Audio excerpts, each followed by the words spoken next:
ಮಹಾಲಕ್ಷ್ಮಿ ಮದುವೆ ಸೋಮವಾರದಿಂದ ಶನಿವಾರ ಸಂಜೆ 6:30ಕ್ಕೆ ನಿಮ್ಮ ಸನ್ ಉದಯದಲ್ಲಿ. ನೋಡಿ ಸಿಂಗಾರಿ, ನನ್ನ ಹತ್ರ ಈ ನೆಗಡಿ ಹೋಗೋದಿಕ್ಕೆ ಒಂದು ಔಷಧಿ ಇದೆ.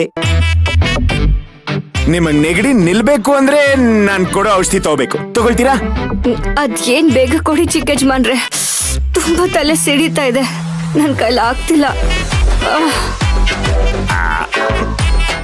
ಹಾಗಾದ್ರೆ ನಿಮಗೆ 30 ಸಾಕು ಅನ್ಸುತ್ತೆ.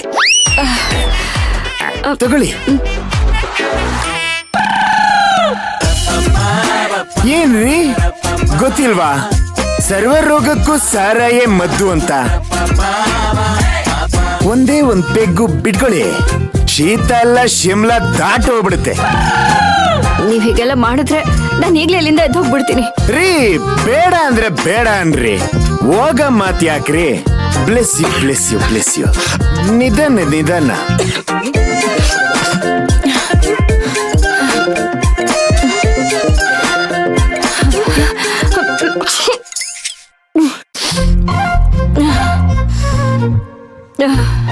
Hello mister service, self service Siddesh ಅವರೇ.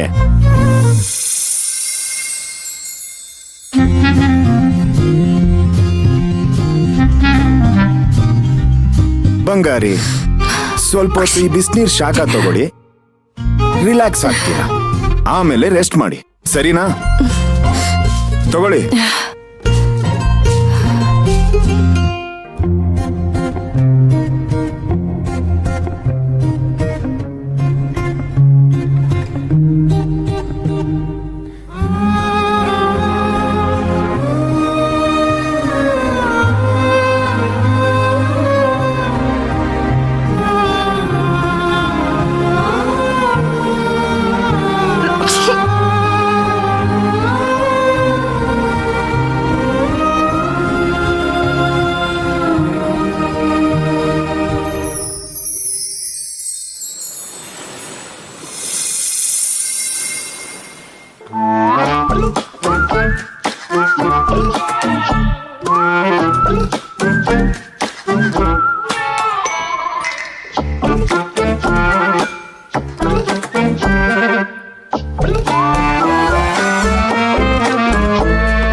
ಅಲ್ಲ ಕಣೋ ಗೆಳೆಯ, ಸಿಸ್ಟರ್ ಜೊತೆ ಟೈಮ್ ಸ್ಪೆಂಡ್ ಮಾಡೋದ್ ಬಿಟ್ಟು ನನ್ನನ್ನ ಇಲ್ಲಿ ಕರ್ಸ್ಕೂರ್ಸ್ಕೊಂಡ್ ಕುಡಿತಾ ಇದೆಯಲ್ಲೋ?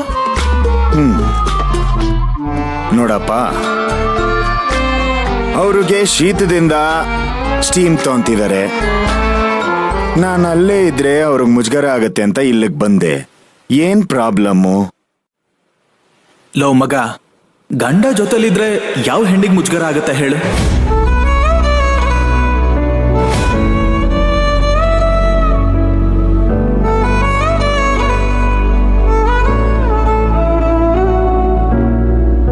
ಮಗ, ಹೀಗೆ ಹೇಳ್ತೀನಿ ಅಂತ ಬೇಜಾರಾಗ್ಬೇಡ ಕಣೋ.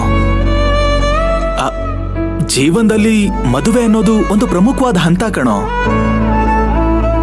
ಅದ್ರ ಮುಂದಿನ ಹಂತನೇ ಈ ಮಕ್ಕಳು, ಅದ್ರ ಲಾಲ್ನೆ ಪಾಲ್ನೆ ಎಲ್ಲನೂ ಮುಂದುವರಿತಾ ಹೋಗುತ್ತೆ.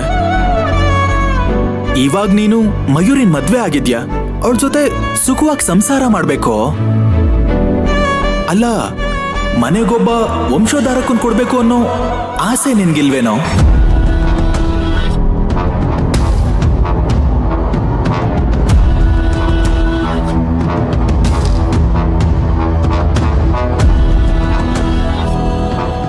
ಮಕ್ಕಳಾದ್ರೇನೆ ಅಲ್ವೇನೋ ಜೀವನ ಪರಿಪೂರ್ಣ ಆಗೋದು. ನಿನ್ನ ನೋಡಿದ್ರೆ ಅದ್ರಲ್ಲಿ ಸ್ವಲ್ಪನೂ ಇಂಟ್ರೆಸ್ಟೇ ಇಲ್ವಲ್ಲೋ?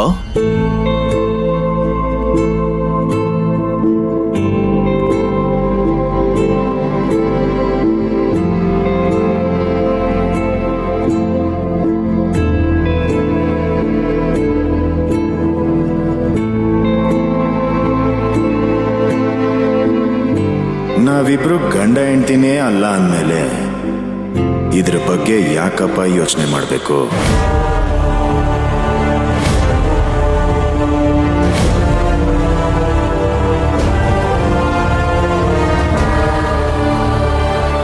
ಏನೋ ಹೇಳ್ತಿದ್ಯಾ ನೀನು? ನೋಡಪ್ಪ, ಸಮಾಜದ ದೃಷ್ಟಿಗೆ ನಾನು ಅವರು ಗಂಡ ಹೆಂಡ್ತಿ. ಆದ್ರೆ ನಮ್ಮ ದೃಷ್ಟಿಲಿ ನಾವವ್ರು ಗಂಡನ್ ತರ, ಅವ್ರು ನಮ್ಮ ಹೆಂಡತಿ ತರ. ಅಷ್ಟೇ.